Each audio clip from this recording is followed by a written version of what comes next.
समझदार बेटा। उठ जा नालायक, सुबह के 8 बजने को है। तुझे एग्जाम नहीं देना क्या? थोड़ी देर और सोने दीजिए पापा। तू उठता या फिर मैं तेरे ऊपर पानी फेंकूं? रोज गधों की तरह सोता रहता है, पेपर की कोई टेंशन ही नहीं है। और एक हमारा समय था जब हम पेपर में फेल होने के डर से रात भर पढ़ा करते थे, सो ही नहीं पाते थे। तो क्या आप उसका बदला मुझसे लेंगे? मैं 15 मिनट बाद उठ जाऊंगा, आप प्लीज जाइए, मुझे डिस्टर्ब मत कीजिए। इतना कहकर रौनक रजाई ढककर फिर से सो जाता है। तू ऐसे नहीं मानेगा, रुक मैं अभी पानी लेकर आता हूँ।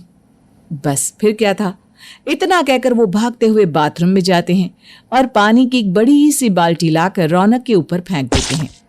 पानी पड़ते ही रौनक झट से उठ जाता है। ये आपने क्या किया पापा? अब तो उठेगा नहीं तो यही करना पड़ेगा ना। वैसे थैंक्स डैड, आपके कारण ना अब मुझे नहाने की भी जरूरत नहीं पड़ेगी। चलिए अब आप माँ से बोलकर मेरे कपड़े निकलवा दीजिए, तब तक मैं ब्रश कर लेता हूँ। वैसे कल आप एक काम और करना, नहलाने के साथ साथ मुझे ब्रश भी करवा देना। ये ब्रश करने में ना मुझे बहुत आलस आता है। रौनक की बातों से अरविंद का मुंह खुला का खुला रह जाता है। वो अपनी पत्नी कमला के पास जाता है और रौनक की हरकतों के बारे में बताता है, जिसे सुन उसकी पत्नी हंसने लगती है। तुम अपने बेटे को समझाने के बजाय हंस रही हो। रौनक बच्चा है, धीरे धीरे सुधर जाएगा, आप क्यों उसके पीछे पड़े रहते हो? अभी नहीं सुधरेगा तो कब सुधरेगा? 10वीं क्लास में रौनक, वो अब कोई बच्चा नहीं रहा। अरविंद की इतना बोलते ही वहाँ रौनक भी आ जाता है। क्या डैड, मैंने आपको एक काम दिया था, वो भी नहीं हुआ आपसे। अरे क्या हुआ बेटा? माँ, मैंने डैड से बोला था कि वो आपको बोलकर मेरे स्कूल की यूनिफॉर्म निकाल दे, लेकिन मेरे पीछे पड़ने के अलावा इनसे एक काम ढंग से नहीं होता। देख रही हो कमला, देख रही हो अपने लाडले को? अरे आप चुप रहिए जी। चलो बेटा, मैं तुम्हें कपड़े निकाल कर दे देती हूँ। बस ऐसे ही साल पर साल बीतते जाते हैं, लेकिन रौनक के रवैये में कोई बदलाव नहीं आता। वो पहले से भी ज्यादा आलसी और पूरी तरह अपने माता पिता पर निर्भर हो जाता है। 2 साल बाद पता नहीं कहाँ गायब रहता है पूरे दिन, अब तक तो आ जाना चाहिए था। अरे आप इतनी फिक्र क्यों कर रहे हो उसकी? दोस्तों के साथ खेल रहा होगा, आ जाएगा अभी। ये कोई टाइम है खेलने का? 10 बजने वाले हैं, इतनी रात में कौन खेलता है? कमला कुछ कहती उससे पहले ही रौनक वहां आ जाता है। मम्मी जल्दी से खाना लगा दो, बहुत भूख लग रही है। तुम्हें तब तक खाना नहीं मिलेगा जब तक तुम बता नहीं देते कि इतनी रात गए कहां से आ रहे हो। ओह प्लीज डैड, अब आप एसी पे प्रद्युमन बनकर मेरे सर पर बंदूक लेकर मत बैठ जाना। अपनी फालतू की बकवास बंद कर और बता कहां से आ रहा है। माँ अब समझाइए ना डैड को। बता देना बेटा, इनको भी तसल्ली हो जाएगी। आप बोल रही हैं तो बता देता हूँ, मैं दोस्तों के साथ मूवी देखने गया था, इसलिए देर हो गई। तो इन सब चीजों में मेरे पैसे उड़ाता है? कभी 1 रुपया कमाने के बारे में सोचा है तूने? जब देखो हवा की तरह पैसे उड़ाता रहता है।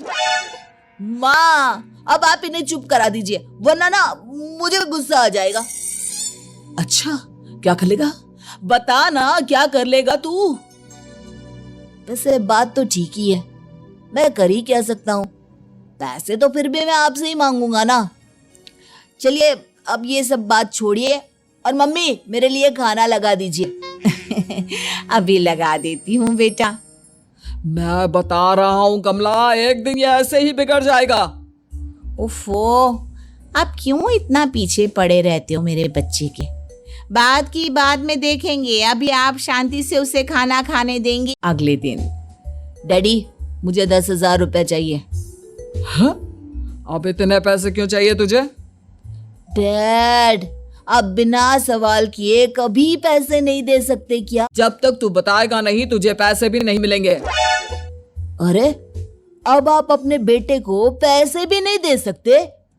नालायक, तेरी उम्र के लोग नौकरी करते हैं और एक तू है जो नौकरी करने का नाम ही नहीं लेता कभी। आप लोगों के होते हुए भला मैं नौकरी क्यों करूं? अरे हम कब तक पैसे देंगे तुझे? तुझे भी अपने पैरों पर खड़ा होना होगा।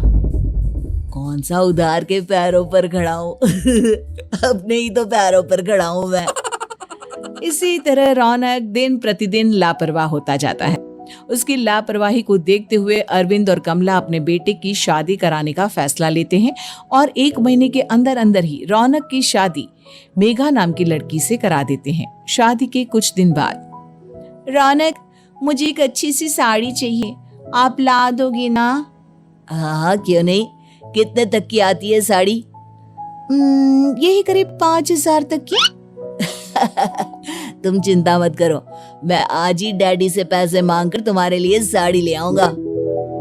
आप कब तक ऐसे ही अपने पापा से पैसे मांगते रहेंगे? कोई अच्छी सी नौकरी क्यों नहीं कर लेते आप? अरे डैड के होते हुए मुझे नौकरी करने की जरूरत ही क्या है? पर आप ऐसे कब तक उनसे पैसे मांगते रहेंगे? कुछ आपको अपने दम पर भी तो करना होगा ना। अब तुम भी बाकी लोगों की तरह मुझे ज्ञान देना शुरू मत कर देना। साड़ी चाहिए तुम्हें, मिल जाएगी बस। इतना कहकर रौनक अपने पिता से पैसे मांगने चला जाता है। डैडी, मुझे 5,000 रुपया चाहिए। अब 5,000 क्यों चाहिए तुझे? वो मेघा को साड़ी चाहिए थी। अरविंद आगे बिना कुछ कहे चुपचाप उसे पैसे निकाल कर दे देता है। कुछ दिन बाद, तुम्हें नहीं लगता कमला, रौनक हम पर पहले से भी ज्यादा डिपेंड हो गया है? मुझे तो अब उसके भविष्य की चिंता होने लगी है। कल को हमें कुछ हो गया तो वो क्या करेगा? काश तुमने पहले ये सोच लिया होता तो आज हमारा बेटा इतना लापरवाह नहीं होता। तब मुझे कहाँ पता था कि मेरा लाड प्यार उसे इतना बिगाड़ देगा कि वो इस हद तक लापरवाह बन जाएगा। कोई बात नहीं, अभी भी देर नहीं हुई। मुझे पता है उसे कैसे सुधारा जा सकता है। कैसे? अरविंद कुछ कहता उससे पहले रौनक वहां आ जाता है और पैसों के लिए हाथ फैलाने लगता है। डैड, मैं और मेघा बाहर घूमने जाना चाहते हैं। अरे वाह, ये आज सूरज कहाँ से निकला है? Dad please. अच्छा चलो अब मुद्दे की बात करो। मुझे अब 25,000 चाहिए। अब तुम्हें 1 रुपया भी नहीं मिलने वाला। अगर तुम्हें पैसों की इतनी ही जरूरत है तो कोई ढंग की नौकरी कर लो। मम्मी, आप कुछ कहिए ना डैड को। बेटा, वो गलत क्या बोल रहे हैं? ये सब हम तेरे भले के लिए ही तो कर रहे हैं। मम्मा, मैंने बताया ना आपको, मुझे नहीं करनी कोई जॉब वॉब। तो ठीक है, निकल जाओ हमारे घर से। तुम्हारे जैसे लोगों के लिए मैंने ये घर खड़ा नहीं किया है। जितना ये घर आपका है ना, उतना ही मेरा भी है। मैं कहीं नहीं जाने वाला। जाना तो पड़ेगा ही तुझे, क्योंकि अब मैं तेरा कोई भी खर्चा नहीं उठाने वाला। ठीक है, मत उठाइए मेरा खर्चा, मैं अपने दम पर भी जी सकता हूँ। तो बेशर्मों की तरह अब तक यहाँ क्यों खड़ा है? अपना सामान ले और निकल जाए यहाँ से। रौनक पैर पटकते हुए वहां से चला जाता है। घर से निकालना जरूरी है क्या उसे? बिना पैसों के कौन रखेगा उसे किराए पर? अगर उसका भविष्य सुधारना है तो हमें अपने दिल पर पत्थर रखकर ये कदम उठाना ही होगा। दोनों बात कर रहे होते हैं कि रौनक अपनी पत्नी के साथ एक बड़ा सा बैग लेकर घर से निकल जाता है, लेकिन घर से बाहर उसे कोई भी मुफ्त में अपने घर किराए पर नहीं रखता। अंत में थक हार कर वो फिर से अपने घर चला जाता है। क्या हुआ? थोड़ी देर पहले तो दहाड़ते हुए घर से निकला था, अब क्या हुआ? नहीं रखा किसी ने तुझे किराए पर? डैड प्लीज, मैं कुछ दिनों में कोई अच्छी सी नौकरी शुरू कर दूंगा। आप तब तक तो हमें रख लीजिए प्लीज। सुबह से रात हो चुकी है लेकिन कोई हमें रखने को राजी नहीं है। अब आप ही बताइए, इतनी रात को मैं मेघा को लेकर कहाँ जाऊंगा? ठीक है, बहू की वजह से मैं तुझे घर पर रख रहा हूँ, लेकिन तू इस घर में एक बेटे की नहीं बल्कि एक किराएदार की हैसियत से रहेगा। 3 महीने है तेरे पास। इन 3 महीनों के अंदर अंदर मुझे तेरी पहली तनख्वाह हाथ में चाहिए, समझ गया? पक्का डैड, इन 3 महीनों के अंदर अंदर तो कोई बढ़िया सी नौकरी ढूंढ ही लूंगा मैं। ऐसे ही धीरे धीरे समय बीतने लगता है और अरविंद के दिए 3 महीनों में से 2 महीने बीत चुके होते हैं। पापा जी ने हमें 3 महीने दिए थे, जिसमें से 2 महीने तो बीत चुके हैं। अब ये आखिरी महीना बचा है। अरे तुम चिंता मत करो, आज मेरा ना 2 जगह इंटरव्यू है, दोनों में से कहीं ना कहीं तो जॉब लग ही जाएगी। अच्छा, all the best. Raunak interview के लिए निकल जाता है, जिसके बाद शाम में रौनक घर आता है। कैसा गया इंटरव्यू? आपकी नौकरी लगी या नहीं? अरे पहले सांस तो ले लेने दो अच्छे से। बताइए ना, मुझसे तो जरा भी इंतजार नहीं हो रहा है। वो दरअसल बात यह है कि मेरी नौकरी तो लग चुकी है, लेकिन पैसे बहुत कम है। कितने पैसे हैं? 15,000। इतने में अरविंद और कमला मिठाई का डिब्बा लेकर आ जाते हैं। बधाई हो बेटा। हम जानते थे तेरी जॉब जरूर लगेगी। लेकिन मेरी सैलरी बहुत कम है मम्मा। कम है तो क्या हुआ, धीरे धीरे बढ़ जाएगी। हाँ बेटा, हम तो बस चाहते थे कि तू अपने पैरों पर खड़ा हो जाए। मतलब अब आप मुझे घर से नहीं निकालेंगे? नहीं, ये सब हमने तुझे जिम्मेदार इंसान बनाने के लिए किया था। Thank you mummy papa.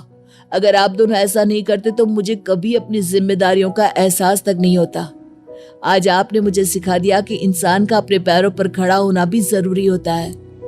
इतना कहकर रौनक झट से अपने माता पिता के गले लग जाता है और अपनी कमाई की पहली तनख्वाह वो अपने माता पिता के हाथ में सौंपता है। इस तरह रौनक एक गैर जिम्मेदार व्यक्ति से एक जिम्मेदार व्यक्ति बन जाता है।